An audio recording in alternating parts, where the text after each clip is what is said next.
दोस्तों, अब ये देखना बाकी रह गया है कि बांग्लादेश क्या आज ही हार जाएगा या कल तक का इंतज़ार करना पड़ेगा, क्योंकि बांग्लादेश को अब जीत के लिए चाहिए 500 से ज़्यादा रन और उसके सामने अभी 2.5 दिन का खेल पड़ा हुआ है। लंच के बाद 1 घंटे का खेल हुआ और ड्रिंक्स के पहले ही कप्तान रोहित शर्मा ने पारी घोषित कर दी और उस समय भारत का स्कोर 4 विकेट पर 287 रन था।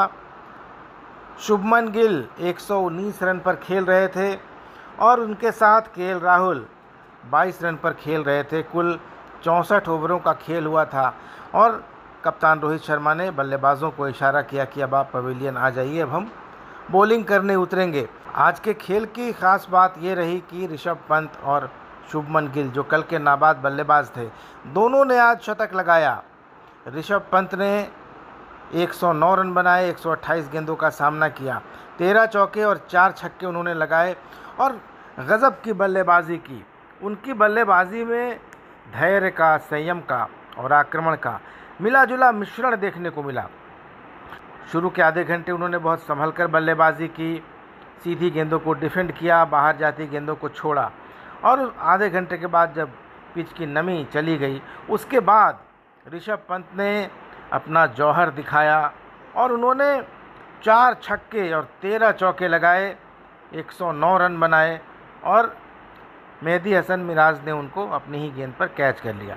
लेकिन शुभमन गिल एक तरफ से जमे रहे और उन्होंने भी अपने कैरियर का 5वां शतक लगाया, 176 गेंदों का सामना किया, 243 मिनट क्रीज पर रहे, 10 चौके और 4 छक्के उन्होंने लगाए।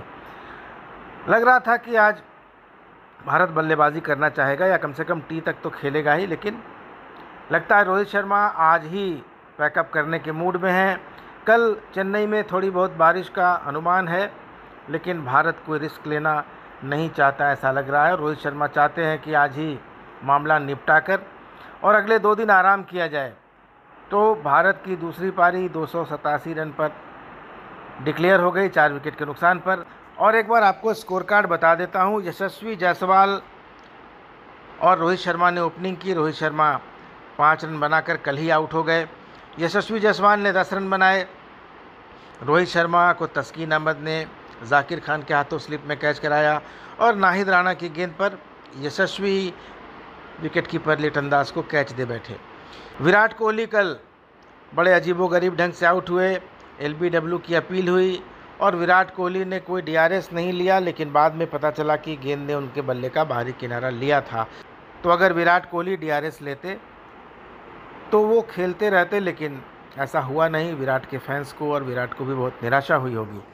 तो कल शुभमन गिल और ऋषभ पंत नाबाद थे और भारत का स्कोर कुछ 80-81 रन था, लेकिन आज गिल और पंत ने ज़बरदस्त हाथ दिखाए और बांग्लादेश के गेंदबाजों को जिधर चाहा उधर मारा, जैसे चाहा वैसे मारा, बिल्कुल तोड़ कर रख दिया।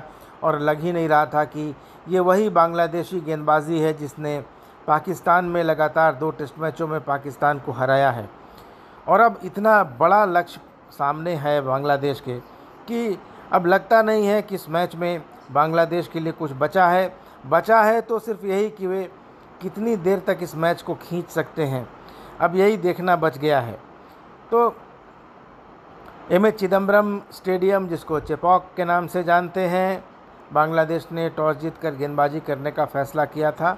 तो ये फ़ैसला पहले दिन 2-3 घंटे तक तो सही लग रहा था, लेकिन उसके बाद से लगातार भारत ने जो मैच पर पकड़ बनाई, पहले अश्विन और जडेजा की बल्लेबाजी की बदौलत, उसके बाद बुमराह के नेतृत्व में भारतीय गेंदबाजों की बदौलत और उसके बाद ऋषभ पंत और शुभमन गिल के धमाकेदार शतकों की बदौलत ये मैच भारत की गिरफ्त में है और जीत की सिर्फ औपचारिकता बच गई है। ऋषभ पंत ने एक्सीडेंट के बाद टेस्ट क्रिकेट में वापसी की है। वे कई महीनों तक क्रिकेट से दूर रहे थे, लेकिन आने के बाद उनका वही फॉर्म और वही अंदाज बरकरार है।